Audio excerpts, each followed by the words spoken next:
Welcome to the Free Library of Philadelphia. I'm Andy Cahan, Director of Author Events. Tonight is family night at the Free Library. Functional and not, mothers and daughters, fathers and sons. There's a lot to laugh and stew about, so let's turn to our guests. Dana Spiotta is the author of 5 novels, including Wayward, which the New York Times called a virtuosic, singular, and very funny portrait of a woman seeking sanity and purpose in a world gone mad. Her other works include Innocence and Others, which won the St. Francis College Literary Prize and was shortlisted for the LA Times Book Prize, Stone Arabia, which was a National Book Critics Circle Award finalist, Eat the Document, which was a National Book Award finalist, and Lightning Field. Spiotta was a Guggenheim Fellow and New York Foundation for the Arts Fellow, and she won the 2008-2009 Rome Prize. In 2017, the American Academy of Arts and Letters awarded her the John Updike Prize in Literature. Described by The New Yorker as brash, extravagant, and chillingly beautiful, the novels of Joshua Ferris include Then We Came to the End, winner of the 2008 PEN Hemingway Award for Best First Novel, and a finalist for the National Book Award, To Rise Again at a Decent Hour, which was shortlisted for the 2014 Man Booker Prize and the Unnamed. One of the New Yorker's 20 under 40 writers, Ferris is also the author of the short story collection, The Dinner Party, which was his last time at the library. In A Calling for Charlie Barnes, the scheming and eponymous father finds redemption in perhaps the most unlikely and previously unimagined way. Dana and Josh, it's great to have you here. The screen is yours. Thank you, Andy. Thank you for that introduction. So I think, Hi, Dana. Yeah, hi, Josh. How are you? Good. How are you? Good to Nice sort to of, see you. yeah. So I think what we're gonna do tonight is, what are we gonna do tonight? We're gonna read. Do you want to start? We didn't talk about it. Sure, If sure. you wanted to start, or why don't you start? Because I don't even have my book handy. Hold on. Okay. Yeah, So, you start. so I have 2 5-minute readings. So I thought I will do both the readings and then we can do questions and then you do yours and I'll do questions, ask you questions. That's fine with me. Yeah. Okay. Or you can ask me questions whenever you want. Okay. So Wayward is about, takes place in 2017, and it's a woman in her early 50s, and she is going through a number of crises. She has found out that her mother is dying, that she's going through menopause, and she's not reacting well to the inauguration of Donald Trump, and she blows her life up. She just falls in love with a house in the city and leaves her not so terrible marriage, and her daughter, who's 17, and someone she's overly close with. And so that's the setup for the novel. And I'll read from a part where she is, this happens a little before she blows up her life. She's looking back on the sort of months leading up to it. And this is when she's working out with her trainer. Sweaty but now in the zone, Sam moved to landmine squats, the satisfying clank of adding plates to a barbell. Her muscles responded and got stronger, but it all still felt like a performance, a weightlifting cosplay for her own amusement. She laughed at herself as she grunted through the set, or did she do it to please Nico? Sam had started training with him a year earlier. Someone had told her about this miracle worker. He had devotees like a cult leader. It turned out that people, especially at certain points in their lives, just craved being told exactly what to do. At the time, the feeling that she had lost her tether had just begun, and she still suspected it had something to be solved on the plane of the body. Exercise or diet, or perhaps some renewing treatments that walked up to plastic surgery but technically didn't apply. Microdermabrasion or pulsed laser treatments. Anything outpatient was still somehow a spa thing and not some woefully vain capitulation, not some hopeless and pathetic bid for lost youthfulness. Some of these processes had some plausible use besides vanity. They remediated some damage or such. The argument, although it wasn't thought out as much as it was a contagion among the women she knew, seemed to point to sex appeal as the counter against midlife depression or confusion. Sam resisted the beauty treatments and the high-tech improvements. Sex wouldn't solve much, she knew, as she and Matt had always had satisfying sex, frequent sex. But the training registered something curious in her. It was Alicia, of course, Alicia, a fellow mother Sam's age with shockingly cut arms, had told her about Nico. Nico was 25 and in top shape. He was constantly on a cut or else he was on a bulk, but he always looked the same to her, young, perfect, ridiculous. And he talked constantly about body science and cutting edge workout theories. As she trained with him, their interactions so bodily intimate and yet almost entirely shallow, Sam developed a fascination for these bro science types, not the roidy bodybuilders, but the natural performance athletes like Nico. When she drove to her boring daily errands or just drove, she began listening to hardcore fitness podcasts in which one bro interviewed another. Walk me through your bulk protocol. Everyone was always walking you through something on these podcasts.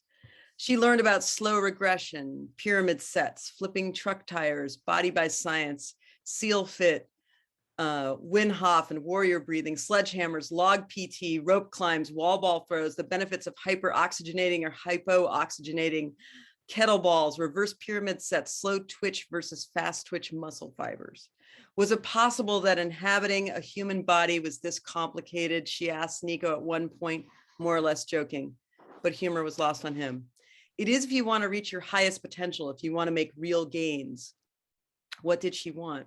Did she want gains? Who didn't want gains over subtractions, quantifiable, trackable, tape measure gains? There were the podcasts and then the YouTube videos, and Nico in real life, the in the flesh embodiment of a fully cultivated male body. Never before had she cared about these things. Her middle-aged fascination with these young, hyper-fit men was a mystery to her. It was not sexual, not at all, almost the opposite. She gawked at them in their robust narcissism. Wondrous beings who felt no shame in exhibiting their vain pursuit of perfection. In fact, they bragged about it. They weren't self-absorbed. They were optimizing. Not just looking better, they insisted, but improving lifespan, not just lifespan, but health span, which meant you looked and felt good. You became and remained a paragon human specimen. You attended the unquestioned goal of getting ever stronger, lowering body fat, building lean muscle mass, the daily hours in the gym, the measuring of dietary macros. Better look, better performance. But she wondered, better performance of what? Strength for what? Enhanced lifespan to do what? The precious treatment of your own lifespan, the obsessive yet superficial self-betterment, the fetishy focus on the body, the relentless and desperate pursuit of constant improvement. And although it might seem that strengthening meant no longer weakening and that pursuing gains stopped or even reversed the decline we all experience, this couldn't be true. Your body went in one direction, didn't it? It wound up and then slowly wound down. Her whack periods were a clear sign of the direction her body was taking. Maybe for men, it felt like less of an overt direction. But beyond the futility of body gains, what amazed her was their persistent insistence on boosting the self when the world, and this country in particular, was in disgraceful shambles, the progressing, ever-widening gulf of disparity in every sphere. And were we not also on the verge of an environmental apocalypse? People seem more fixated than ever on notions of self-tend, self-care, self. In the current context, wasn't naked pursuit of health obscene? The self-contemplation down to the microbiomic makeup of your alimentary system, yet such contemplation was divorced from any reflection. This seemed, now more than ever, the most American of myopias, this unapologetic, boastful even attention to the surface self. It sort of made sense, though, a retreat to the local, the hyper-local and controllable, your heart, your lungs, your flesh. Fecal transplants, stem cell injections, increased mitochondrial sensitivity. One set to failure, Nico said. Isn't that what we were all doing? One set to failure, she joked. But he just smiled and lifted his glorious, chiseled, unwavering chin at the barbell. Let's go, Sam. So that's Sam and her trainer.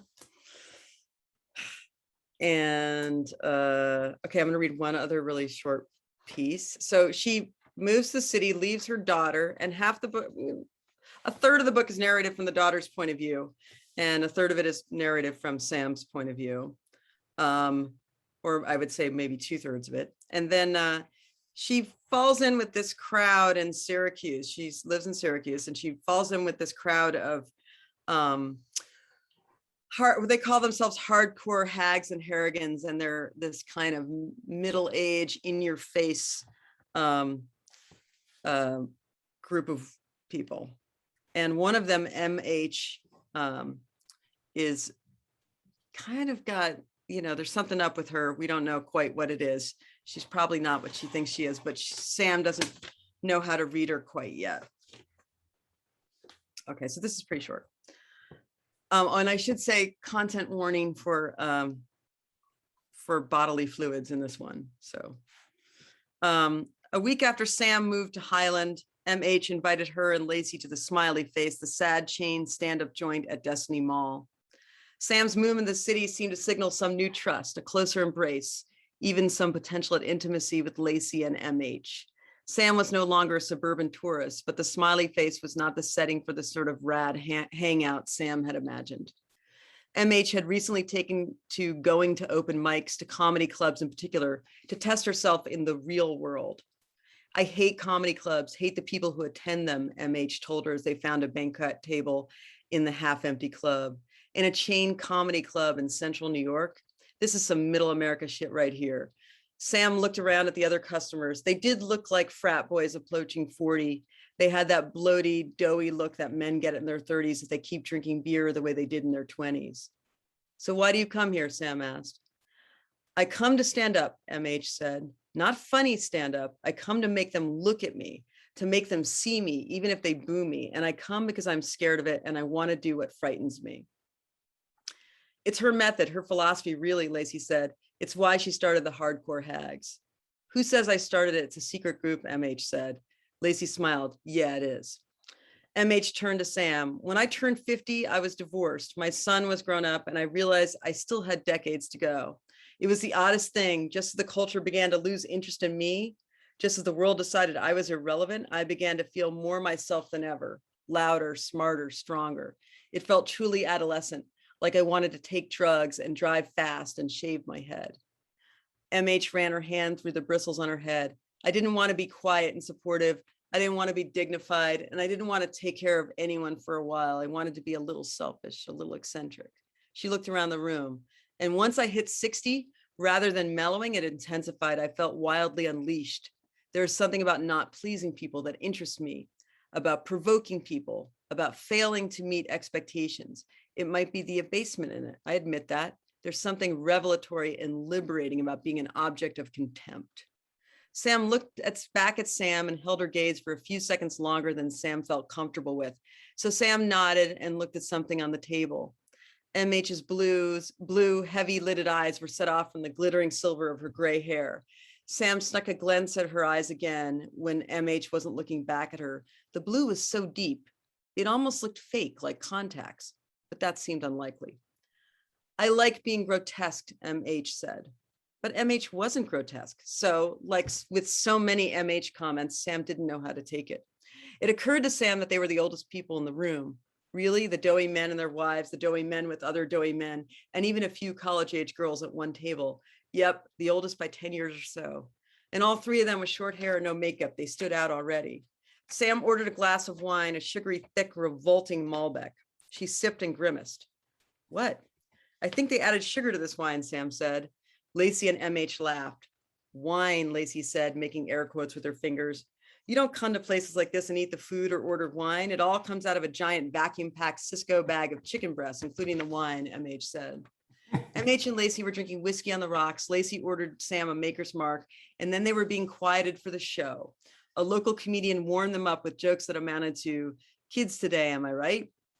MH was the third to go on. Each person had 5 minutes. MH spoke in a low voice. Always a bit too confident and declarative, she now read as charismatic. Sam could see her clearly, and there was a shiny appeal to her on stage, broad but muscular, short-haired, makeup-free, yet glamorous in her way. Her jeans were cut narrowly and cuffed. She wore expensive motorcycle boots that folded back at the ankle. She didn't look like the itinerant that she apparently was.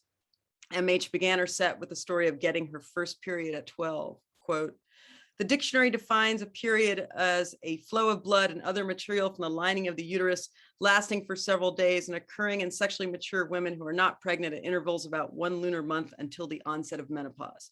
Let's follow that line. She then described her abortion at age 18, her pregnancy, her miscarriage, and her birth experience until she finally detailed her perimenopause and menopause. People sort of laughed in discomfort, but there were no jokes in there, not one. There was, however, a kind of arc, or at least an intensification to her set as she moved through time. MH then described her aging physical changes in clinical detail, the experience of discovering her post-menstrual body. "If you accept this new body," she said, "you have a period of freedom from fertility before you really begin to decline. It's an adjustment. Your waist thickens and your jawline softens. Your ass becomes both lumpy and flat. You chafe against the world. Yes, everything becomes drier and rougher and worn down like sprung, stretched out elastic on a pair of granny panties." Her set had a clarifying effect on the room. People got up and left. Others conversed and ignored the stage. One guy, alone, naturally, stared at MH with a look of concentrated disgust. There was always going to be one guy who could meet the moment, bite on MH's provocations. MH sat back down and looked over the room with a huge grin, apparently not just unfazed, but energized. Nicely done. You know, those are two really nice passages to read because they're very representative of the book, I think, because you've got in that first passage this really searching, reaching, curious, sifting narrative voice that wants to kind of figure stuff out. What's going on and what's this world? Who am I and where am I and why am I here? And the other passage is sort of, you know, more broad, it's more comedic, it's more outraged, but also sort of outrageous and fun and communal, and her mixing up with other people. I wonder, I guess my first question is, what relationship is it that MH has with stand-up that Sam has with working out? They seem related. Yeah, I think they are. I mean, I think it's partially trying to convince yourself that you can live with your body, I think, you know. And I think in some ways MH's approach, and which I think Sam finds appealing, is just to kind of like double down on aging. But she's not really doing that. She's quite, you know, she looks bad at a certain point in the book. Sam said, yeah, she probably looks better now than she did when she was younger. She just has this kind of charismatic glow. She's almost like a cult leader or something. And I think with Sam, she's going to the gym and she's critical of it, but I think it's so much her character that she questions herself, and she's attracted to people who don't question themselves as much. And I think she just has that kind of self-undermining where she kind of, and I think it's part of what makes her, I think it's part of her strength or her good qualities, is that she's trying not to be self-delusional. But that doesn't mean that she doesn't backslide all the time, you know? Yeah. I mean, you know, self-delusions go a long way. They keep us engaged. They allow us to wake up in the morning. They're somewhat important. RH has a sense, though, it seems to me, that the answer is out there. The final threshold can be breached, and you can sort of enter into a transcendent world in which things are repaired and better. And I think what Sam insists on is that she's very skeptical about that transcendental realm. You know, she's asking all of the guys at the gym, what exactly is your ultimate aim here? She's sort of in the gym to sort of realign her serotonin levels, right? I mean, she was supposed to feel better, and she gets that. But there is this skepticism and this constant querying of the wider world. What's the ultimate purpose here? And I'm not sure Sam ever comes to it. The other characters seem to have maybe at least some illusion of having the answer to that. You're very interested in this stuff. But I think you get that kind of, as you say, if you start questioning, I think it's midlife is a time when it's appropriate to sort of say, maybe maybe I should question some of these assumptions. Maybe the status quo that I've sort of perpetuate is wrong or bad, or maybe I could do better. And life is designed to kind of like sweep you along, right? And to not think about these questions. And I think when someone does stop and start doing that, it upsets the other people around you. And it also In your paralyzes. life. And it paralyzes you, I think, in some ways. And I think she has this, she's trying to figure out how to be, and in an honest way, and that's maybe not really what humans can do. But I think there are moments where you can be that way, and those are kind of crucial for, I think, your integrity, that you have those moments. But she's I think in good faith doing what she's doing, even though it has consequences that are maybe, and she backslides a lot. Yeah. Well, she's trying to divest herself of those illusions that do seem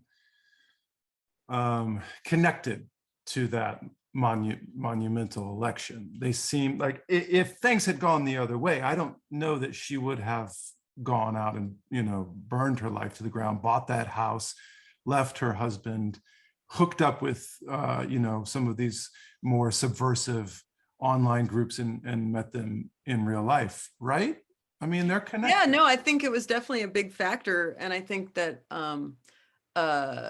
she feels, she goes to one of these resistance meetings, and this younger couple, sort of point the finger at the older women, and they're outraged. We didn't vote for Donald Trump, but she's like, yeah, no, they're right. Like, we've been here for all this time, and and this has been here for all this time, and it's kind of on us, that that the world is getting worse and not better. So I think she feels really implicated, and she feels like she's a colluder when she should do better. She's, had been given a lot, and she's just, sitting on her ass in the suburbs.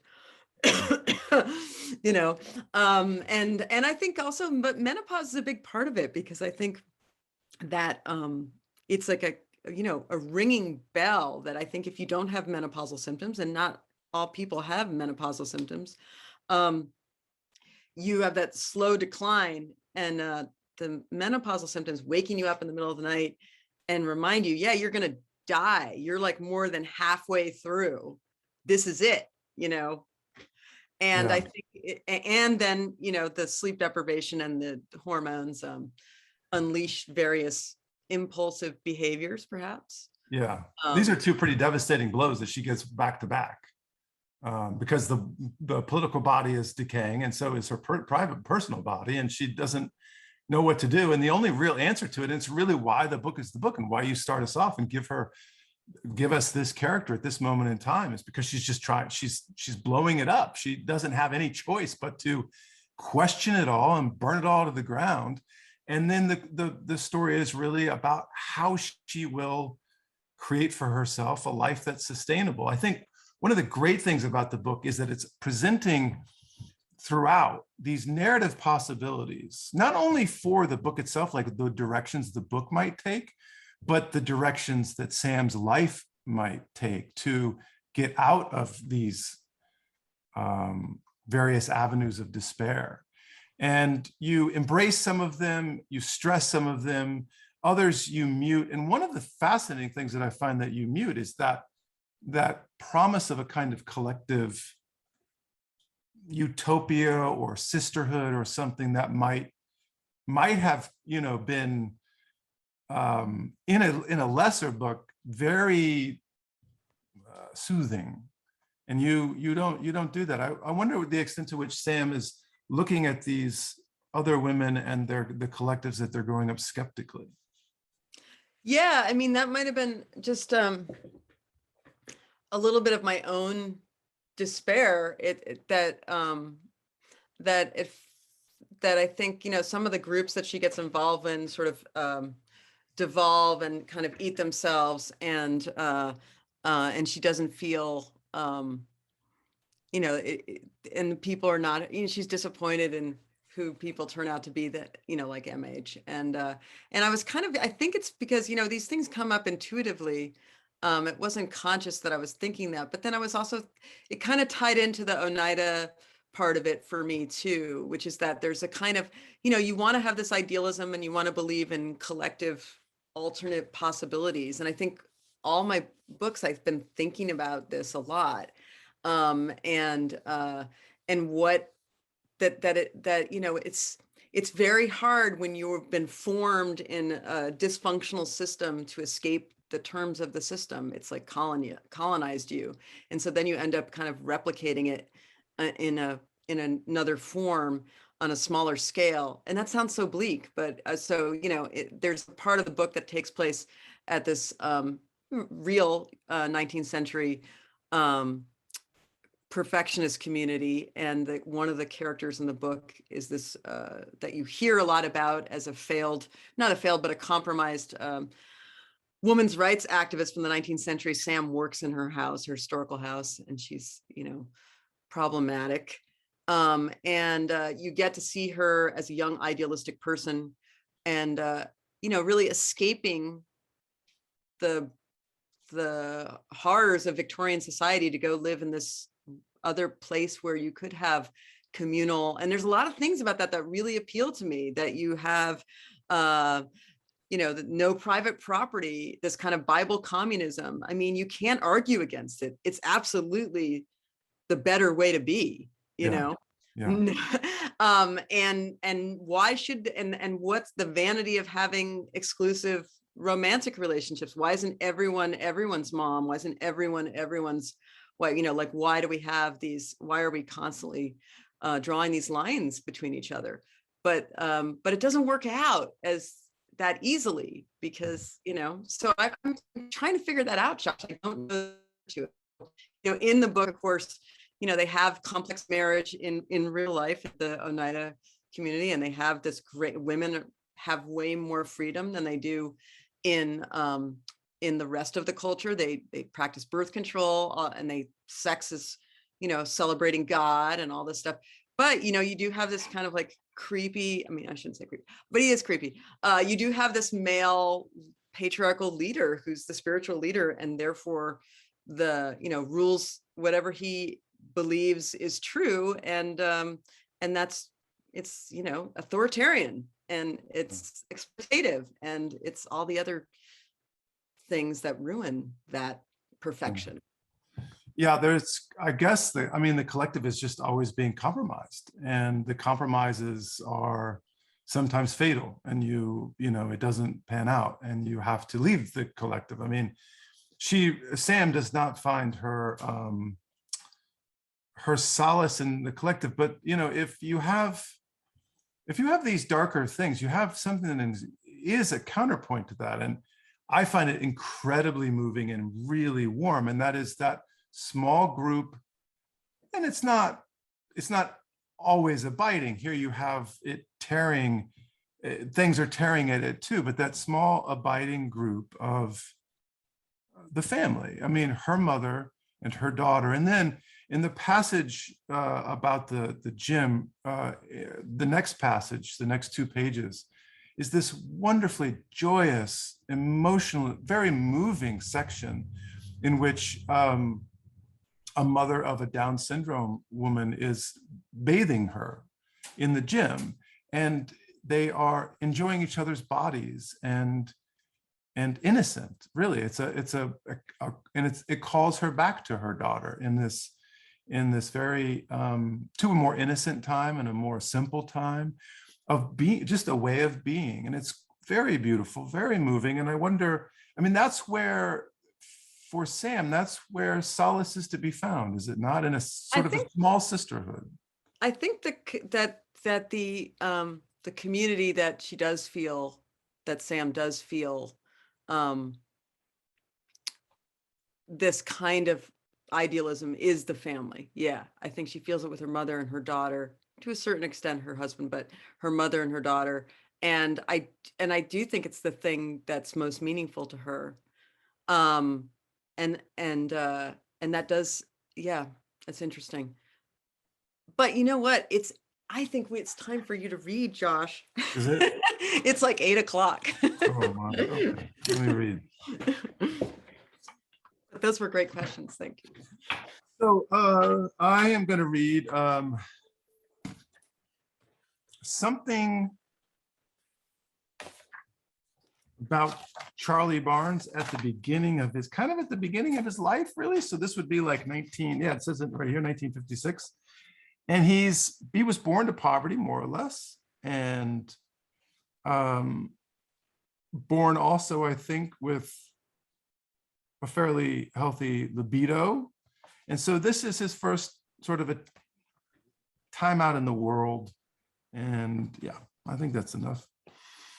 His career as a working stiff began, for all intents and purposes, on a night in October of 1956, when a young lady named Sue Starter walked by him at a high school football game as he was picking his nose in the middle of a dreamy youth. Against all odds, she found him fetching enough in his buzz cut and bib overalls to make a demand. "Buy me a Coke," she said. His reply was a dumb and startled look. "Who, me? What's the matter?" she asked him. "Don't you got any money?" Hell no, he didn't have any money. He had a curfew and a birthday, the sum total of his worldly possessions in 1956, and an indication of his sweeping power. At the sound of Sue's voice, he woke from his boyhood as if stepping through an interdimensional shimmer, dividing before from after, dreamer from damned, and vowed then and there to get a job. Before long, there were more demands just like it. "Buy me a milkshake, Charlie. Buy me a cheeseburger. Buy me those shoes in the window. Let's go to the dance, Charlie. Let's go to the movies. Let's go to the state fair." Let's have a closer look at Sue. Appearance-wise, Jerry's mother was a dark dream with full lips and almond eyes. Fashion-wise, she spared no expense, but looked as conservative as all the rest. In terms of morals, she was entirely conventional. In personality, a flirt. In outlook, a skeptic. In disposition, a bleak and dire depressive. In political mindset, more progressive than most. In matters of sex, boldly forward than discreetly withholding. If her kindness was subject to moods, she had her table's manners down cold, and her telephone etiquette was impeccable. Charlie knew as much because within a week of their first encounter, he had called her residence to let her know that he was bundling and delivering the Danville commercial news for 4 bits a week plus tips. Would she like to go out on a date with him? He would not last long as a paper boy, 4 months by his current reckoning. At the time, it felt like an ice age, waking in the pre-dawn in the heart of winter, sick to his stomach from lack of sleep, pedaling through the freezing dark and wanting to die long before bundling the first of those morning editions.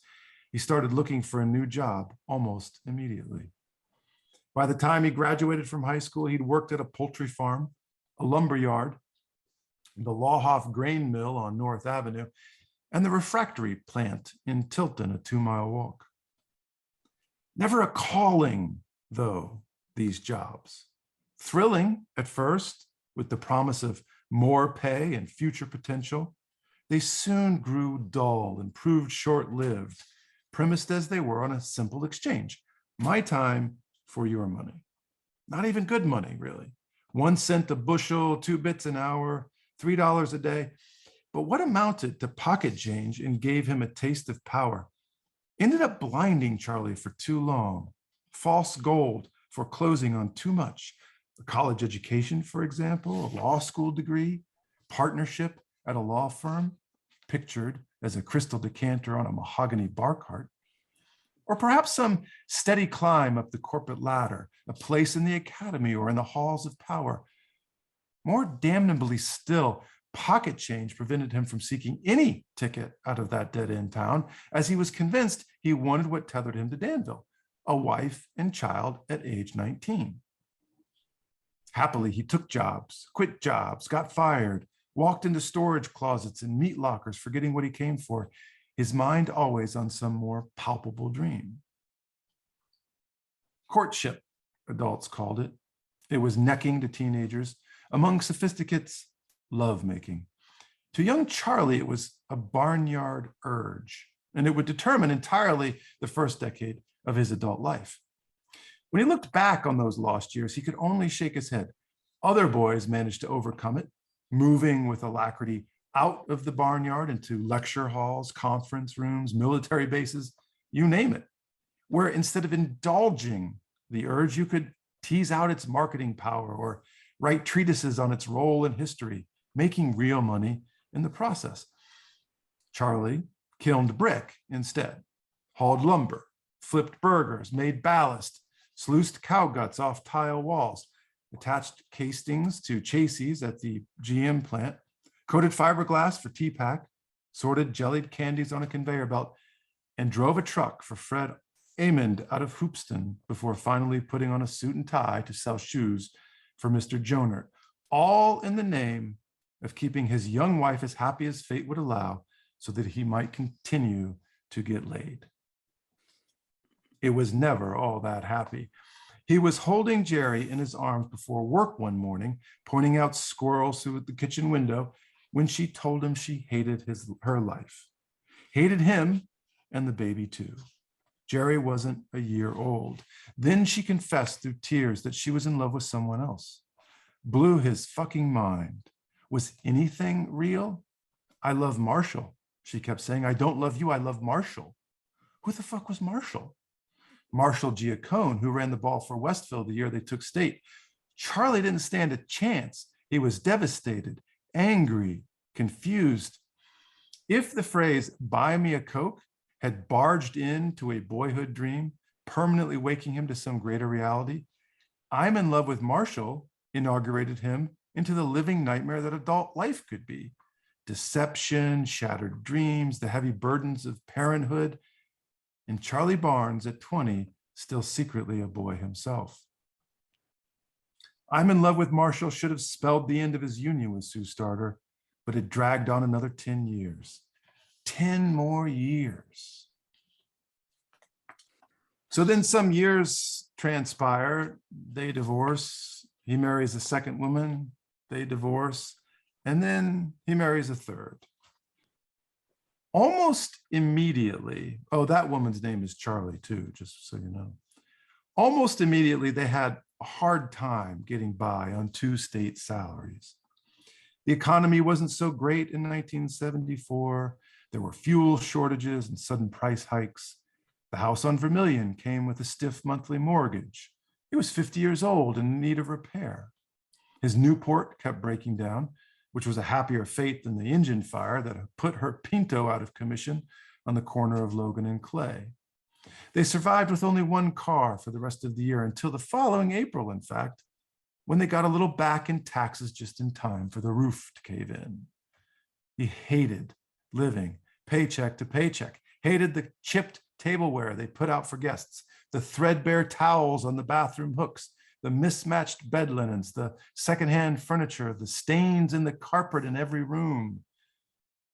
And yet, what was the cause of this unaccountable happiness? From the beginning, there was a quality to their lovemaking that resisted the old associations and terms. It had been a barnyard urge. So what exactly was this? Among his kin, those country bumpkins, and as a young boy running around tin shacks, and later even as a man among men on sales floors, he came to know the crudest, vilest expressions for what a man did to a woman. Often enough, in those few words and phrases, the woman did not so much as even factor in. Some penetrating violence was aimed at a void, and the man was pleasured. That was the sum of the sex act and how the world taught Charlie to regard it. With Charlie Prophet, though, he began to think for himself. That sort of talk was not just ugly, but inaccurate, as disrespectful as it was dead wrong. He had no words for what he and Charlie did. By some physical process, rooted, he supposed, in the same old body as he'd always had, its senses, receptors, instincts, the pulse quickening as before, the identical perspiring skin and dilating pupils, the endorphins coursing through self-same veins. He locked eyes with that woman and entered a trance, unlike any before it, entraining their heartbeats, rhythms, blood flow, their animal bodies becoming one, and pure transcendent devotion took hold. It was predicated on stuff outside the bedroom, her work with kids, her convictions, how she stalked a first base line during softball games. It was a martyring, unmanning, dispossessing devotion. All that folktale and matinee movie stuff he confused for entertainment turned out to be true to life, for this was as close as he'd come to a hero's tale in storybook romance, even as the house came crumbling down around their garden. That's great. Thank you. I love this book. And I have to say that it's kind of a miracle, your book. And I really don't, it's a miraculous book. And I don't quite understand how you pulled it off, that you have this kind of self-reflexive, formally playful, like really playful. And it's also just a heartbreaking, warm, just really soulful novel. And the two parts that you read kind of are also related, how you managed to do this tone where you can really make fun of Charlie and really very funny in this kind of farce, this kind of satirical mode. And yet at the same time, we really feel him, we're really rooting for him. And by the time you get to that relationship with his wife, Charlie, we really want it where he deserves a fucking break, and and you're so happy that he gets it for a while. So how do you manage to do this kind of, and there's a kind of like earnest sort of heartfeltness in that depiction of love that you just described, what love, real love, and mixed with this kind of irony that we got in the first section. And so tell me how you pull off doing that at the same time. I think for so long, it was the book and my approach to it was very monotonic or monochromatic, in part because,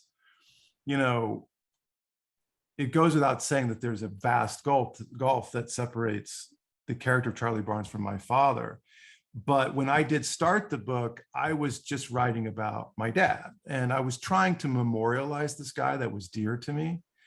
And as you well know, and I'm sure you've seen 1,000 student writers founder on this, as well as experienced writers, the memorializing impulse is maybe the most difficult to deal with, because you're trying to capture something from life that means a great deal. And the result on the page is a paltry, pale imitation of that felt experience. So, so very frequently I tell people that I'm not really convinced that write what you know is the right way of going about it, because it really sets up this extraordinary, difficult, a real barrier to entry, because everything that you put in there is going to kind of pale. And in fact, it did for me for a long time. And so it was that sort of like one note, basically grief, that kind of, I was writing grief in its way, almost automatic writing. Like it didn't so look like you fiction. were trying to really just describe your father on the page as he was. Were you writing a novel about him, or were you going to write a memoir about him? I had kind of decided not to know. I just decided to, many things you probably do in life, you do as a writer because you're a writer, so maybe you grieve as a writer, maybe you figure out what the hell the world is as a writer. I mean, I see you in Wayward really reaching, like trying to figure out this world. And, that's what I did. I just sat down. And so, yeah, to some extent, I was really just trying to resuscitate him, in an act of grief. And at a certain point, I got the humor back, and I was like, I don't know that I'm grieving anymore, and I don't know that I thought, well, sure, maybe I have it in me to write just a great memoir, like a straightforward, like this is the shit. And at the end, we're all cry. Well, I'll be crying too, but it did pan out. You know, I kind of discovered that the writer that I am has to come at it in this comedic vein. But what that allows me to do is to break it and to be less monotonic. Yeah. You know, And also, so yeah, go ahead. At that point, I'm just dealing with different tones. You know, I'm dealing with different, so that I can get, weirdly, you know, get as much life in there as I possibly can. I've moved on from trying to memorialize life, and I'm trying to imitate it. But there's yes, but there's also just like a foundational affection for, I mean, for this character that we can feel even when he's made ridiculous or he makes himself ridiculous. It feels like yeah, that there's always just this humanity that's kind of that keeps him, and that gives the reader, I think, hope that he's going to redeem himself eventually. And I think that's so interesting, the irony of that too, because I think, he's such a victim of this kind of American dream. It breaks my heart. My dad was like this too, that this, this kind of like this idea of a calling, but really it's about just like, this very narrow idea of what a successful man is. Yeah. And men of that generation, I don't know, I think your dad was your dad was probably same generation as my dad. My dad was born in 36. I don't know. Yeah, 39. Yeah. And I think it was very, it was a different world. And, they were supposed to have the world on the string, right? And they did have everything. But at the same time, the scrabbling for money that you described, and just the kind of hard terms of capitalism, it's just corrosive to their possibilities. They're not looking for their calling. They're just looking for this other thing, right? Yeah, I think they confuse it for aggrandizement too often. Two things were incredibly instructive, and that is the extent to which my father, the real man, was really tender and really, I would show up, he would pick me up for Thanksgiving, and the first thing we'd have to do is like drop off 5 turkeys to people on the South Side. Like, where that came from, I don't know, but and he was a foster kid, or a foster parent. Very late in life, he fostered a kid who ended up breaking into his house and like destroying it. So he was a very generous man, and he was incredibly generous to me and the other important members of his family. He was a nurturer, really. What he essentially is a caregiver, somebody who could help you see what you knew to do and make it happen, help you make it happen.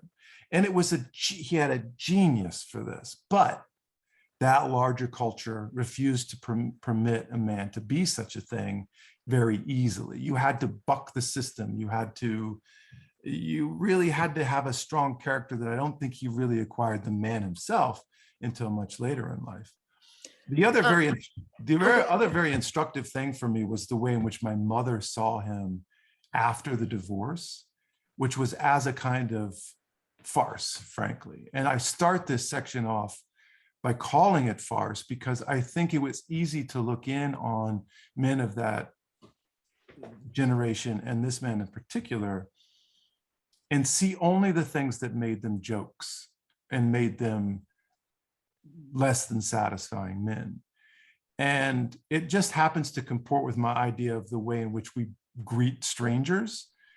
We don't see them fully. We might even just pick up on some facial feature or personality trait or tick or something like that and run with it until something happens and we plunge further into their psyches and their souls, and we get to know them better. And then suddenly those farcical elements just start to fade and the real person rises up.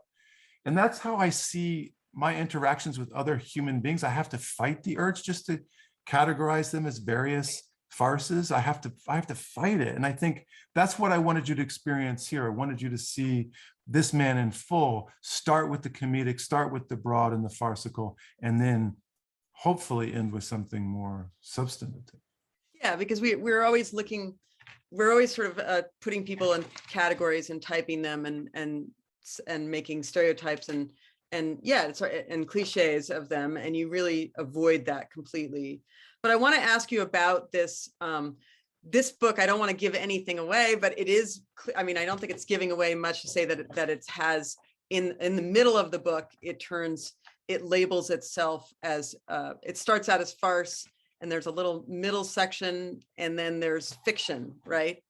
So and then there's a coda, and I want to hear about, and there's so many flips and layers, and there's this epigraph. Now, this Jeanette Walls epigraph from the Glass Castle that you've appropriated for your book. Tell me about that. Is that just a signal to us to just like watch out for trickery? What is that doing there? Yeah, I think so. I mean, you know, it's fascinating when you read a memoir. You almost always now it's sort of pro forma. First, I've consolidated events. I changed the timeline. Characters are composite, and I'm thinking, well, that's what I do, buddy. You know, we've been doing this for years. Like, what is this false categorical difference between the novels we're writing and the memoirs we're writing? Those really collapsed for me after the 100 millionth qualifier like that. And then also pro forma is the one that says in the middle, you know, in the middle of the memoir, of course, this was just my perspective. Everybody has their own story. And then, you know, now that that's been detonated, you can proceed to basically tell everyone in no uncertain terms exactly what happened and from an objective point of view. And I thought, well, that the qualifier isn't really holding water anymore. The Jeanette Walls thing was interesting because at the end of that, you get the sense, okay, she's thanking her siblings. You know, thank you so much for this. Thank you. So I'm so happy that you helped me. You really saw what I saw in the book. And then the last one is like, I'll always love you. You know, to my last and not least sibling, I'll always love you. And you're like, there's a whole novel there. There's a whole novel. And the difference is that this book has created between the author and this person that she's thinking in this rather distant way compared to the one that she thinks at the very beginning. And I just thought, this is my novel. This has got to be the novel. It's got to be about that unspoken drama.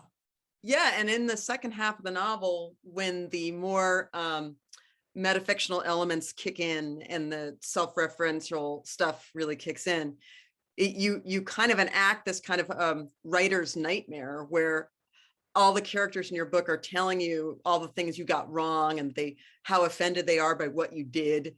And it's like, and it becomes, I mean, it's still very funny. It becomes more complicated.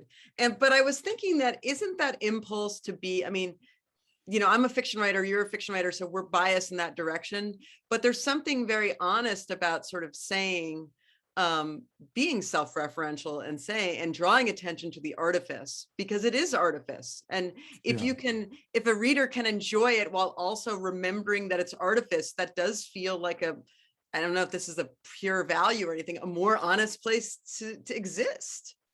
I think so. You're right. We are biased, but I think so. I think the other thing that was really, there is a limit to the extent to which a memoirist, I think, at least I've noticed this constraint. There's a limit to the extent to which they can endow the other characters with certain illusions, the fictions that they themselves carry forth into the world, by which they live, by which they find meaning in life, even though they may not exist. The everyday fictions that we need to wake up in the morning and just proceed. Right. And I think that's what sort of gets lost in what a novel does so brilliantly. It shows us these conflicting illusions and delusions and the shattering, impossible way of reconciliation of them. And the memoir, I tend to think it's a little bit tidier, you know? And I think the novel's got to come in there and slap it down a little bit. Okay, we're probably running out of time. Huh? Okay. Yeah. There are some questions for you, Joshua. Joshua, who is on your t-shirt? Joshua, who's on your t-shirt? This is Okay, move. Okay, move. I'll show you he's smoking. Isn't that cool? That is cool. That is cool. I do have another question for you. Were you thinking about kind of like a Panin kind of with this narrator, sort of the eye encroaching more and more and then becoming a character in the book? Was that one of your models, or what were your models for this book, if there were any? I mean, it seems singular. It doesn't seem like, it seems, I don't know, the most original thing, but. Yeah, Panin was I mean, you nailed it. That was a good model because there's even a moment in Panin where he names himself. Nabokov names himself, which, I find like, even now, 70 years later, he's like on this autofiction. He knew everything. He did everything. He even did autofiction, Yeah. And I find that moment, it's Panin and his old buddy, and they're in a lake or a little pond, and they're bathing in the pond, and a butterfly comes in, and of course. Yeah. And he says, oh, if what's his name was here, if Vladimir was here, he'd tell us what the names of those beauties are. And Panin is like, I always thought that was a big, facade of his, that he knew the names. He goes, oh, no, absolutely not. And then he just moves on. Right. And I find it so moving. I don't know why, but I find that moment really moving, because he just announces himself. And he also admits where he gets Panin wrong and where he gets him too broad. And so I find it just a very honest approach to another human being. He's much crueler to Panin than you are to Charlie. He is crueler. That's true. Yeah. But I think there's also that you have that pale fire thing too, where you have that kind of, you can read the book one way, and then it slowly has to be read twice, I guess is what you'd say, to get it. He was a touchstone for sure. I mean, I don't know that, he's a tough guy to follow. He's a tough act to follow. So I'm not sure what I did, but I tried to do it. And it was really the only way I knew how to treat my father's life with respect. No, I it's all fiction. It feels like a very beautiful tribute to him, because it feels you feel all the love and in it, but you're not just making him, you're not just rendering him into a character. You're kind of like getting the whole, I don't know, it's really nice. And I like in the book that I mean, in real life, your father really did live for a while with his cancer, right? And it wasn't, yes. Yeah, he got diagnosed. He did redeem himself and have a good life, right? Yeah. I mean, he had 7 years with pancreatic cancer, which is very rare, and in that time, he, just to tell a little anecdote, when he called me and he said he had pancreatic cancer, and he had said to me that day, he's crying, he's weeping on the phone, I've always been afraid of having pancreatic cancer. And I didn't know anything about it. Like, this was one of his like chronic fears. Like, he had this as a young kid. Maybe he knew somebody or something. I don't know. But for years, he carries around this fear. He gets it. He calls me. He's devastated. He's 68 years old. He's at a loss. He hasn't done everything he wants. And it's a shit show, because he feels fine, more or less. Right. 7 years later, he calls me. He says, I have bad news and I have good news. The good news was some minor thing, like the bladder infection is cleared up or whatever. Bad news is the cancer's back and I have about 3 months to live. Dry eye. He says, I'm going to miss you. But that was it. He had done so much in that 7 years. So I got to see this remarkable ascent out of so many of the concerns that he had into something far more noble and beautiful. And at the end, yeah, it's true that cancer had taught him how to part from the world, but he was ready to go in other ways, in other important ways. And it is definitely, if I'm thinking about the illusions by which I live, it's that, because it was really moving to me. Mm-hmm. Mm-hmm. So is a fiction in the book that's called a novel, does that make it the truth? Yeah. I mean, that's where I don't really understand this book either. Like I get really confused, because in fact, That's the That truth. is the truth. That's what happened. Right. And No, so I love it's I had to really work very hard to understand what the hell I was doing when I was doing that, because it didn't come naturally to me. I had to like invert a lot of things and play with them. And at that point, like, I'm definitely leaving real life behind, but at the same time, it's all predicated on real life. right. The lie that tells the truth. Yeah, it's very bizarre. And I thought, I used to think that was something of a cop out or half truth or something, but now I'm like, yeah, if it's not fiction, it's not real. Well, it's what George Saunders was saying about, Lincoln and the Bardo, that like those formal things that feel like somebody's like, oh, I have this great idea, blah, blah. It really, they work when they come out, when they're out of necessity. Like there's just no other way to do it unless you invent this formal thing, this apparatus that can make it work. And you found this apparatus that allowed you to tell the truth, this truth, not the superficial facts, So, and that's exciting. And I think that's why it feels like a living thing when you're reading it. It feels like something's happening, Thank you, Dana. Everybody. And It was thanks, great Josh. talking to you. Thanks for Congratulations everybody on your coming. amazing book. Bye, everybody. Bye.